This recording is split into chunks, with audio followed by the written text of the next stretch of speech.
Hi, my name is Xunchao Zhang. Today I'm here interviewing Dr. Zhang Feng of Australian National University to discuss the recent development in Chinese foreign policy. Good morning, Dr. Zhang. Good morning. Let's begin with your new book. Recently, you have just published a new book with the theme Chinese Hegemony. Yeah. Can you elaborate about this concept?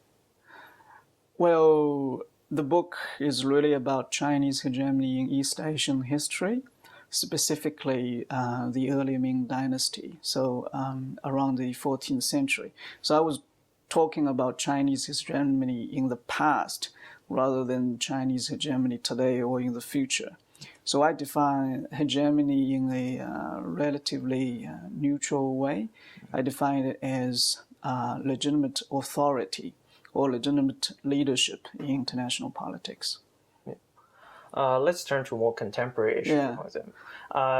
What do you think is the challenges and opportunities faces Chinese President Xi Jinping during his visit to the United States this month?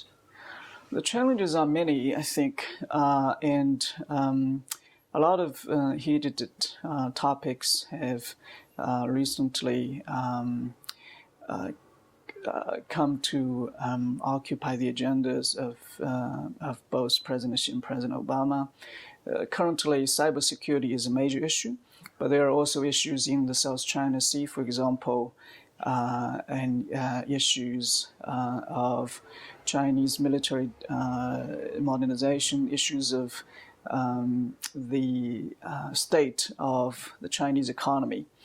The recent stock market slump is a big issue, as well as the recent devaluation of the renminbi, the Chinese currency. So all these issues are creating some kind of, I wouldn't say a serious problem, but these are the issues that need to be discussed when President Xi meets with President Obama during his visit. But I think at the same time we should take a broader picture of the relationship. The broader picture of the relationship is that this is still a relationship of cooperation rather than confrontation. So I expect President Xi to make a speech about the cooperative direction of the relationship in the future. I expect him, I think he'll also say something about China's contribution to global governance, and he might also refute the accusation made by many in the West that China is going to overturn the existing system. I don't think that's what his foreign policy is about.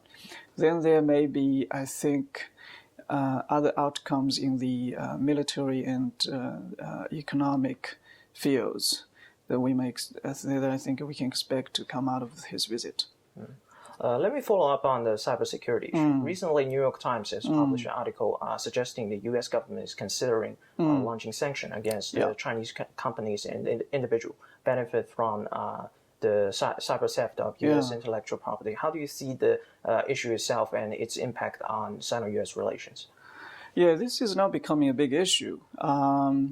And a very important issue as well. The trouble is, the problem I see it is that all we know about cybersecurity in China-U.S. relations comes from the U.S. side. In other words, what we have is basically an American narrative. And the Chinese government has not really come up with its own narrative, so we don't know what the Chinese government is thinking about the issue. There is a recent report saying that a high-level Chinese delegation has been in Washington discussing with U.S. officials about cybersecurity. But again, the public knows very little about the Chinese positions. But on sanction, I think sanction is counterproductive, and that's probably why a high-level Chinese delegation has been visiting Washington in the last few days. So I think, I hope the Chinese government will come up with a strong and persuasive narrative about cybersecurity, about the issue in its relationship with the United States. But when the U.S. government decided to indict 5 PLA officials for alleged cybersecurity breach, then it becomes very difficult for the Chinese government to respond with cooperative measures. I think the two sides need to sit down seriously to talk through the issues and to find some common ground for cooperation. I think because this issue is now becoming so important, if there can be an announcement after President Xi's meeting with President Obama about some common understanding, some consensus about the issue between the two governments, and even about some kind of roadmap for addressing this issue in the future, and even better, for establishing some kind of framework or set of rules for managing the cybersecurity issue between the two governments, then I think there will be a real accomplishment of President Xi's visit. You described the Sino-US relation as still generally cooperative. But the media reporting turned to report this relation in more confrontational or at least competitive manner. So what do you think is the positive forces that hold these countries together in cooperations? Right. I think you're absolutely right. The media likes to report negative side of the relationship because these are the kind of stories that will attract people's attention. So you need the media really need the headline effects. I used to work in Chinese media, so I understand that. But I think the broad trends of the relationship, both President Xi and President Obama has said, they don't want a confrontation relationship. They want a cooperative relationship in the future. President Xi, in particular, wants to develop a new type of major power relationship with the United States.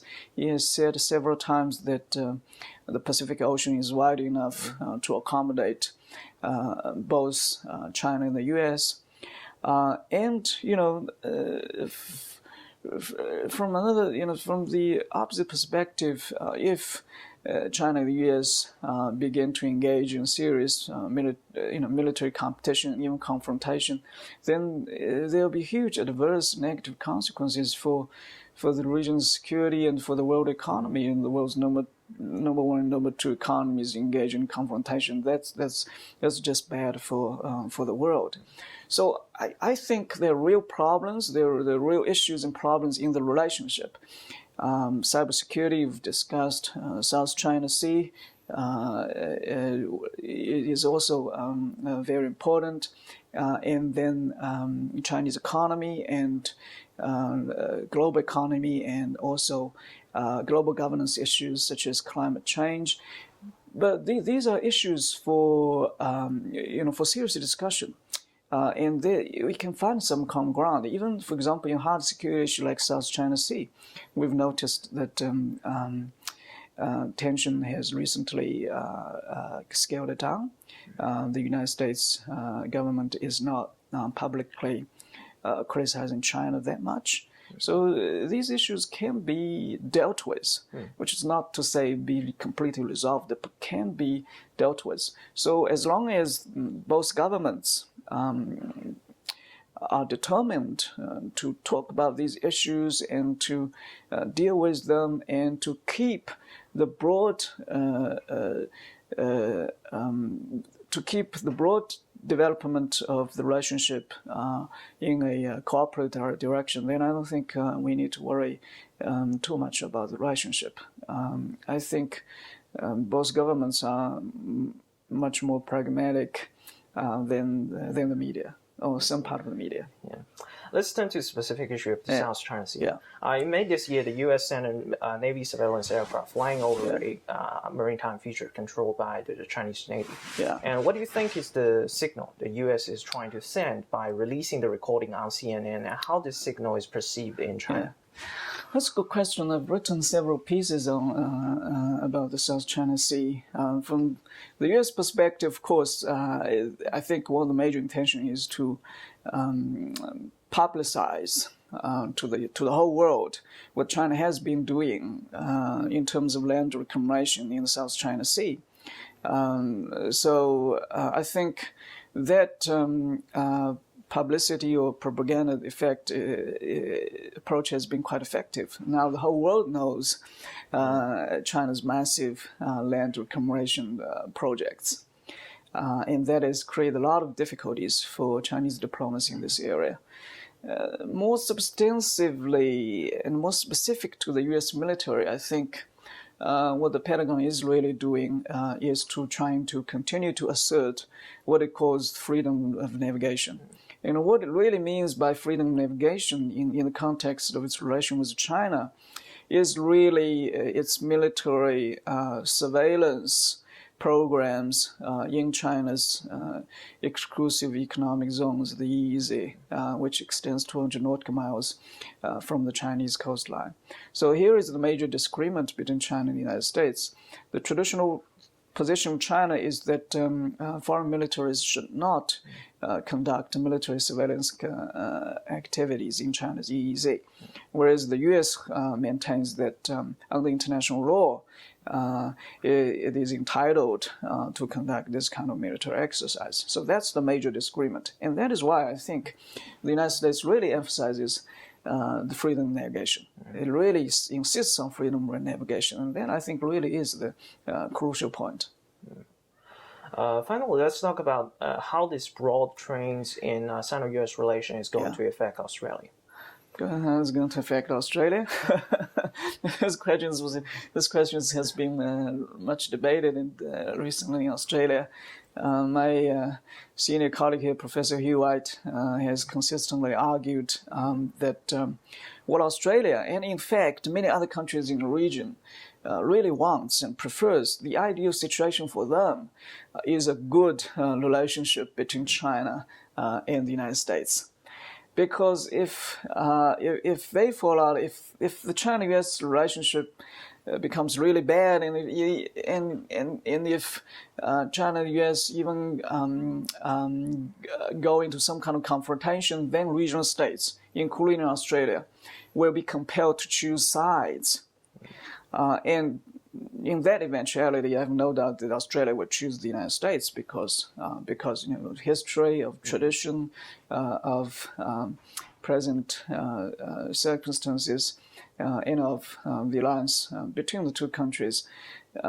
But Australia and other countries, they don't want to do this. They don't want to choose sides. So what's happening now in the Asia-Pacific region is that all the other states, excepting a very few, they really don't want to choose sides.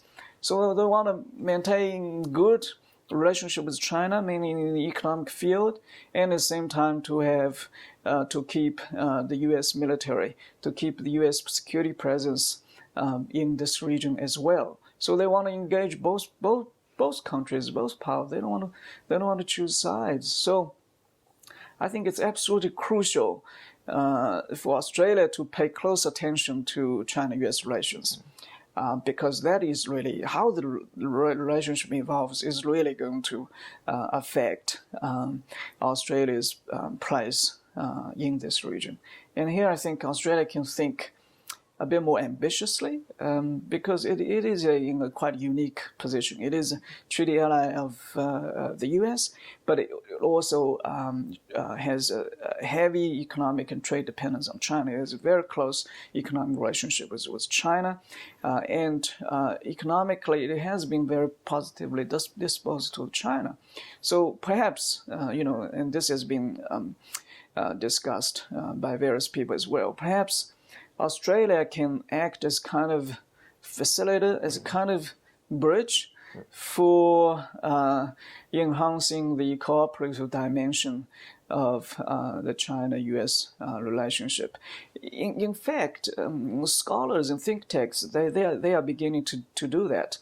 I earlier this month, a couple of weeks ago, I attended the inaugural trilateral dialogue among Australia, US, and Chinese think tanks. So the Australian institution is the United States Study Center at the University of Sydney.